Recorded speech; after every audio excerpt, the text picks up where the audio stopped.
Thanks, Simon. Yeah, this is Chris from US Fan TV. The U.S. is definitely improving in this tournament. I mean, there was finally a good outing in the Costa Rica match, which we won 2-0. So that was a positive return. If not really for the opening, kind of the weak opening rounds, where the U.S. was sort of haphazard and not necessarily well put together in its cohesion or oftentimes in its player selection, with vast changes in who was out there. I think, if you took those things off the table, you're probably looking at a lot of people, maybe most people, saying that the U.S. should win this pretty easily. But as we kind of shown throughout this tournament, the U.S. is certainly not above playing down to their opponents, or not playing better than the teams that, at least on paper, they should be better than, as I think is the case here. When you look at their guys playing in USL and things, and here you have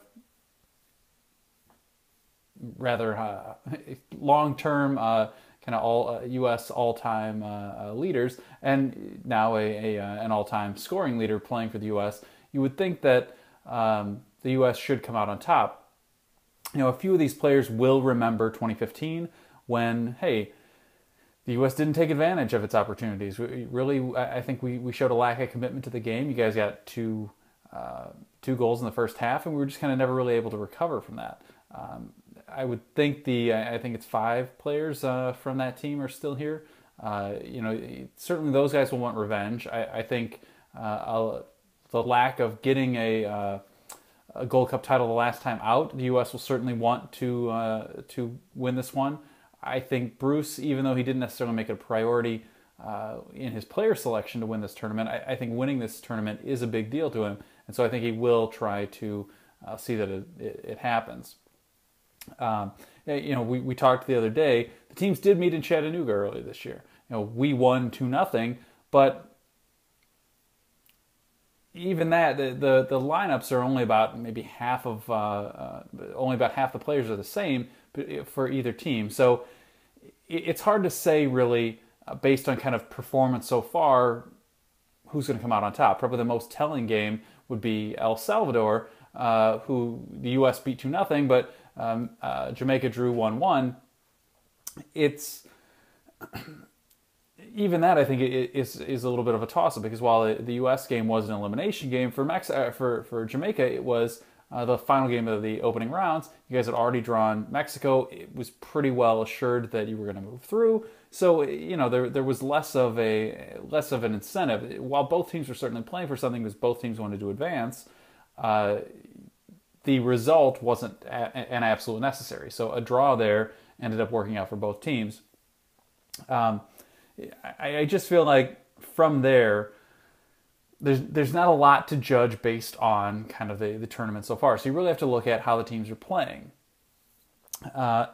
If you consider, Jamaica's speed, Darren Maddox has played well, and then Andre Blake. Andre Blake has been amazing this tournament, and that's something the U.S. is going to have to account for. I think while the U.S. are, I think, tops in goal scoring in the Gold Cup so far, the goal scoring really hasn't been as good as you might expect or as you might hope. Really, a lot of the U.S.'s weaknesses come in the offensive third.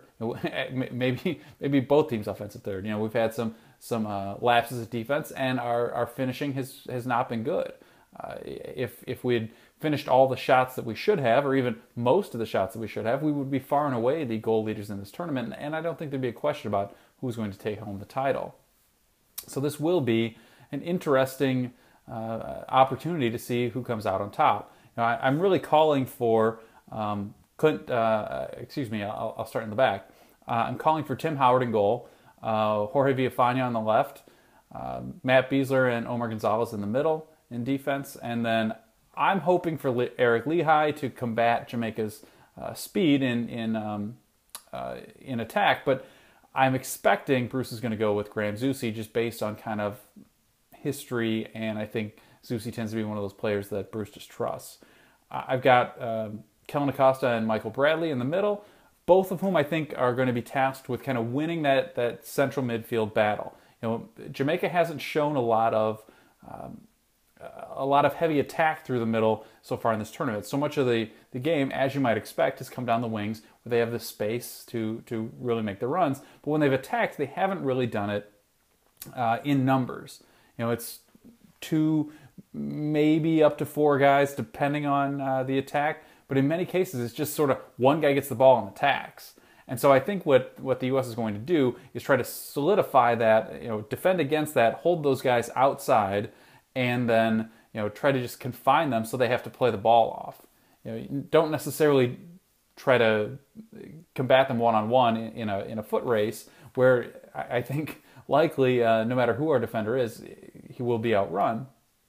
You try to just force them, contain them with some pressure, and then turn the ball over where Bradley and Acosta then have the middle of the field to play through, and then we can play to our guys who are advancing to kind of take up that space that whether it be one of your attackers or a defender, whoever's pushed up with the ball, will take on. So I'm calling for Nagbe and Arriola on the wings because I think they're the best at kind of maintaining the control. The big problem I see coming from them is that neither one really had good crosses in the game against Costa Rica. And if you look at Mexico's performance in the last game, their crosses weren't paying off. When Jamaica's packed so many guys into the box, they were playing solid defensively, and then you've got Andre Blake to back them up. There wasn't a lot being made of crosses into the box. So Mexico's style of kind of playing through the wings and then crossing in was not working. I don't want to see the U.S. do that. I do think Nagbe's ability to cut into the middle makes him a good choice to play wide. And I also think that kind of, he's shown some ability to cover on defense. So I think he can help support Villafana on the left, from the left. And Arriola certainly isn't the player that maybe Alejandro Bedoya is when it comes to defense. I think in this case, Bruce might actually wish that he had been able to keep Bedoya on the roster. But I like Arriola's ability to hold the ball, to play through the midfield, and to then attack on offense. If he can make some better choices in the final third, I think he's a lock here. I could see where Bruce maybe goes with Nagbe on the right and Jazzy Zardes on the left, as he's done, or maybe Zardes on the right instead. Maybe even put Morris out there just for the speed. Because figure, just like Jamaica will be countering much of the U.S. attack, I think there will be plenty of times at which our offense or our midfield will be countering as well, at least to fill that space and really to put pressure on Jamaica's back four. Up top, I've got Josie Altidore to hold the ball, and I think he could be a good challenge for some of the Jamaican defenders in the middle. So I like to see what he can do, and then I've got Jordan Morris playing off him. But like I said, I could see where Morris or Zardes could play on the right, or could play on one of the wings, and give Bruce the ability then to use that speed, kind of that straight line speed that they both offer, to try to get past the Jamaican defense. I'm still calling for Clint Dempsey to come off the bench, kind of play that super sub role, but I also, there's a large part of me that thinks he wants this U.S. all-time goal-scoring record. I could see where he kind of forces his way into the lineup, that he just won't take no for an answer, and Bruce concedes, because after all, this is the final game of the tournament. If he's tired afterwards, it's Seattle's problem to deal with. It's not the U.S.'s anymore. Seattle won't like that, but that's not Bruce's problem right now. So I could see where he gets the start. I think he's certainly deserving of it. I just feel at his age, it's better to play him in that sub role, kind of wear Jamaica down, and then 65th, 70th minute, something like that, you pull somebody like Arriola off, you slot Dempsey into the middle, and then you move Morris maybe out wide, and suddenly you've still got the speed out there. You can still play, you can still run at Jamaica's defense. You can still play long balls that they can try to outrun defenders or skip past the midfield on. Plus, you've got Dempsey's ability to just make something happen. Take one or two touches, make himself some space, and take a shot. In fact, really, when I look at what I'm calling for this game, just as Deuce Face came in a Mexico game, I kind of see Deuce setting another record for fans, or for U.S. soccer here, and surpassing Landon Donovan and scoring his 58th goal. I wouldn't be surprised to see him score 2, actually, because I think he wants this that badly. And I think in the end, this game will come down a bit to who wants it more. And while Andre Blake has played amazing, I think he has probably been the player of the tournament.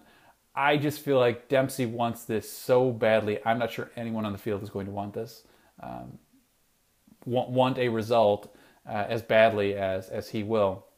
And I really see that being kind of the final turning point of the game. I guess you could say, if you're looking at it from Jamaica's point of view, what does it come down to? And I think it'll be, can Andre Blake handle the U.S.? And I think without Clint Dempsey, he probably can. We haven't shown a real propensity for scoring, as I've said. We've struggled offensively. But with Dempsey in there, I think he'd stomp on every teammate's throat to get a ball in the net to get this record. And I think that's just going to be the result. So final score, I'm calling 2-1 U.S. I think Jamaica's speed will trouble the U.S. defenders, and I think they will get a goal, probably Maddox. I don't think it'll be something like Lawrence's free kick.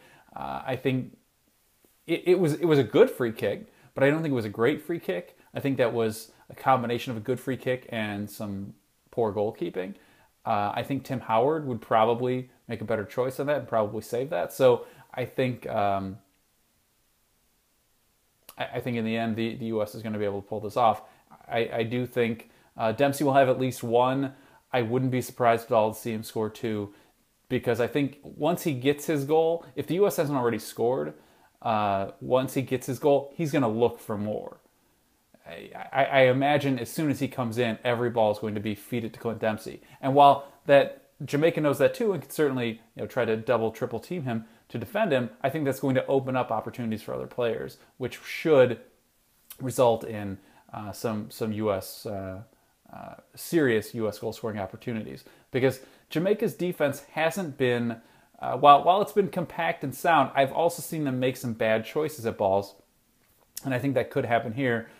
Should they start getting a little stretched or a little panicked later in the game, when presumably Clint Dempsey would really have the chance to shine. So that's really what I'm calling for. I'm looking forward to it. Good luck to you guys tomorrow night, and we'll see. This is Chris from US Fan TV. Thanks, Simon. I'll talk to you later.